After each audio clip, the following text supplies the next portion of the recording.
Your belly fat after 40 isn't stubborn, but it's not going because you've been taking advice from 20-year-olds on social media whose biggest decision they have to make that day is whether or not they train chest or back. They don't get what it's like to choose between deadlines, the gym, and your daughter's netball match. Let me show you what really works to remove the belly fat from someone who gets it, understands you and your world, and has a mortgage and kids to deal with just like you do. First and foremost, hello. If you are new to me and my channel, my name is Sharif. I run 23 Lean, a coaching company which, yes, focuses in on the hour in which you might be in the gym, or if you're like many of my clients, it might just be a 45-minute session here or there. But also we focus on the other 23 hours of the day. Sleep management, stress management, what you're doing on the weekend, what about alcohol, mindset issues, how to deal with holidays, slip-ups, falling off the wagon, social occasions, client dinners, and real life situations, which allows my clients to get an absolutely incredible result around the clock versus just pigeonholing them into some sort of crazy fitness routine, which I just see thrown about online so much these days. See, I help parents, CEOs, executives, entrepreneurs, busy men and women, mums and dads in their 30s and 40s get into incredible shape without living like fitness influencers. And today, the first thing we're going to do is burn the very playbook which you've been following, because let's be honest, it hasn't been working. 6 meals a day, fasted cardio, meal prep Sundays, all the supplements in the world. That advice was not written for people with real life responsibilities just like you. And hey, I get it. I used to be one of those guys back in the day who could afford to live in the gym for 2 hours and who could really dial in every macronutrient and count little grains of rice which may have fallen off the scale. But right now I'm not that guy, and I know you're not either. I've got all the same stresses, hang-ups, roles, responsibilities in which you do when it comes to running a business, running a family, trying to keep afloat, whether it be socials or family life or work life. It's hard, and it's hard to fit this fitness thing in if you're constantly following a plan which was never made for you in the first place. So let's talk about the 3 lies, which is keeping your belly fat exactly where it is, but most importantly, exactly how we're now going to deal with it.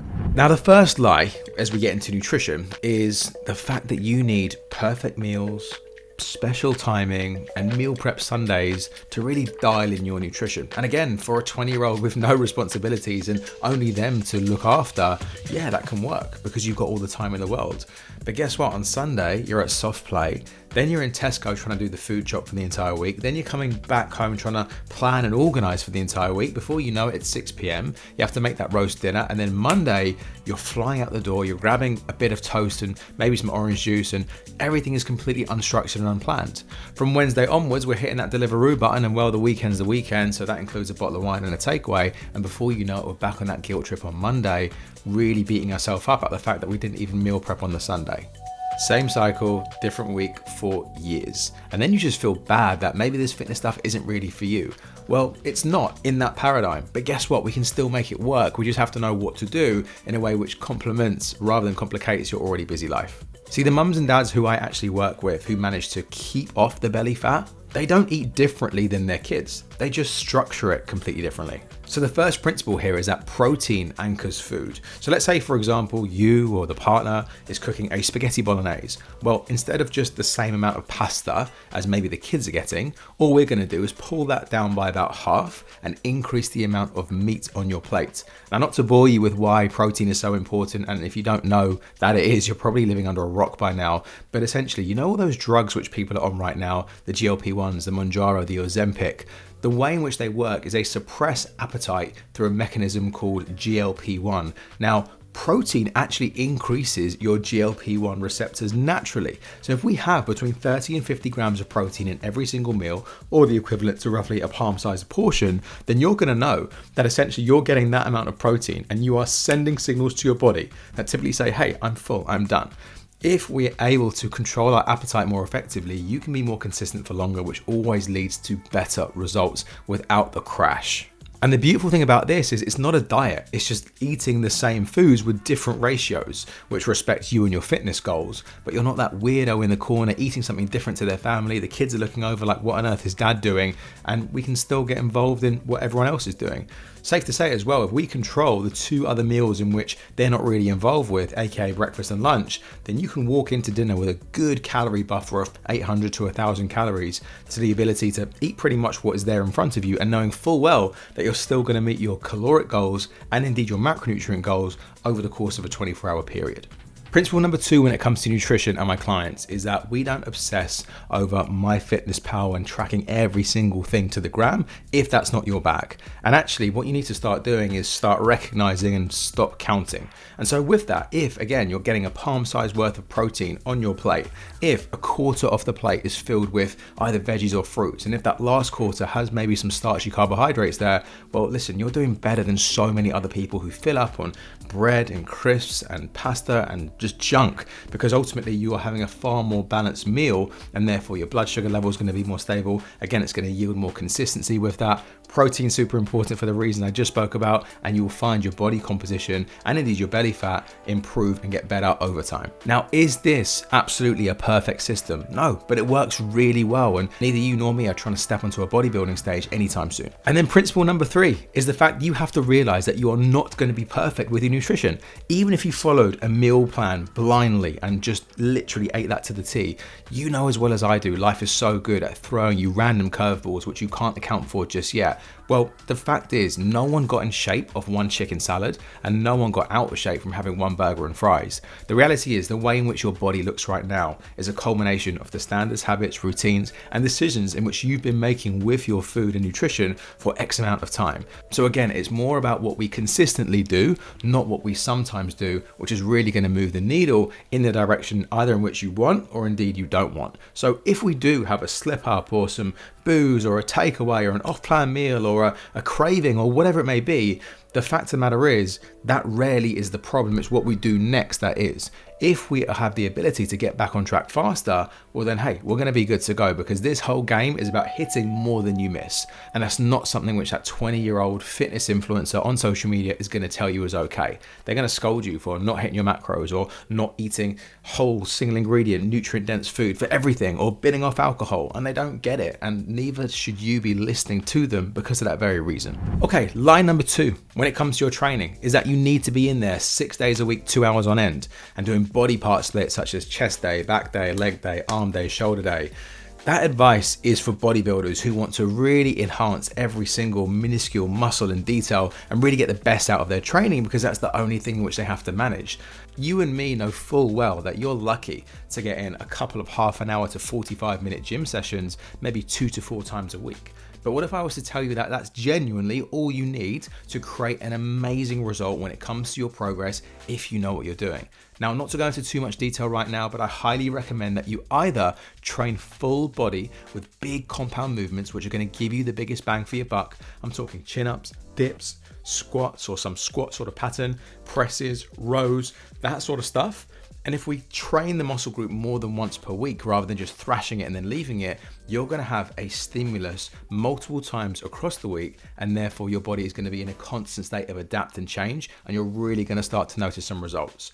If you didn't want to train full body, then we could do something ever so slightly differently. We could do something like an upper body day, a lower body day, and then a full body day, but something whereby we are training muscle groups frequently and intentfully with that progressive overload is going to be your ticket to success, especially with the limited time which I know that you've got. But notice here what I didn't say. I didn't say train 6 days a week. I didn't say do a bunch of star jumps or special exercises to target belly fat, because what you have to realize, especially after 30 and into your 40s, is the fact that our training serves a very different purpose from burning calories. We want to be strong and we want to retain all our lean tissue so that when we do lose body fat via our nutrition and via our steps, well, essentially the actual mass in which we're losing is going to be predominantly fat mass versus lean mass. Why do you think so many people on these GLP-1s don't look good?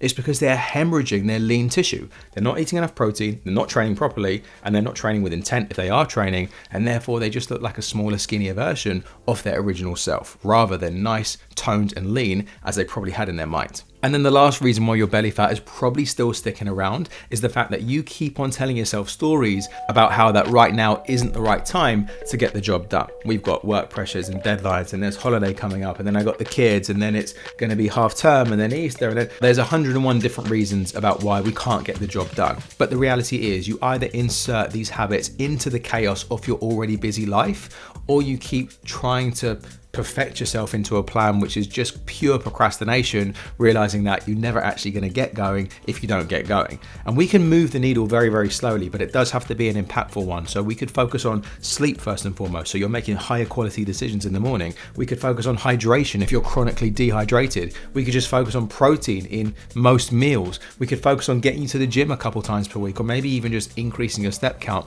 But whatever you do, you need to get started. Please tell me when the last time was that you looked in your diary and you had a picture perfect week. You could clear out stuff to meal prep and to shop and to get to the gym and to do your ice baths and sauna and get your sleep in. No, it doesn't work. You have to understand that if you're waiting for the calm, which never comes, your results will never happen and you'll be stuck with that belly. Look, the person who fails, misses 2 sessions, feels really guilty, isn't perfect, binges their way through the weekend and starts perfect again on Monday, only to mess up again by Wednesday. And that cycle is exhausting because I used to be in it. The person who succeeds, yeah, they miss 2 sessions, but they still get 1 in on Friday. They're fairly sensible with their food over the course of the weekend, and they realize that you can start a diet or a good decision when it comes to moving your physique forward halfway through a bag of crisps. Waiting for the perfect week, waiting for the perfect Monday, all massive procrastination in disguise. It's never going to work. Right, let's bring this all home. Belly fat after 40 isn't inherently stubborn, but the way in which you've been going at it absolutely is, because you've been following the wrong advice. With nutrition, don't feel like you have to meal prep. Let's focus on that 80-20 rule, get a good amount of protein in every single meal, and ultimately when life does throw you that curveball, just get back on track faster. With training, forget the Barry's Bootcamp, forget the high rocks, forget the HIIT stuff, forget the body part splits and the bro bodybuilder stuff. All you need to do is get into the gym 3 times a week, 45 minutes ago, full body or upper lower full, progressively overload over time, basically meaning that you're tracking your lifts and you're looking to improve them, and watch what it does to your physique. And then lastly, mindset. We don't need perfect weeks. We need good enough months, and we need to stay on the wagon long enough so you can actually see your results. The whole game is staying in the game rather than getting an amazing month worth of January because you're fired up with new year, new me, and you're nowhere to be found in November. But actually, my guys and gals aren't perfect, but they're relentlessly consistent. They bounce back, they get fantastic results, and the proof is very much in the pudding when we just focus on the big key core needle movers, and we've got that adjustment for that plan B when life does throw you that inevitable curveball. Fitness influencers aren't lying to you maliciously. They're just operating from a lens in which you don't have, but you don't need their methods. You need methods and systems built for parents by someone who understands what it's like to balance all the chaos of your job, your family, and trying not to be the dad or the mum who looks knackered all the time. I'd absolutely love to know, for you specifically, what stood out here? What's the biggest light bulb moment? Let me know either in the comments below or shoot me a message on Instagram. We can have a back and forth in the DMs, and I'll see you in the next one.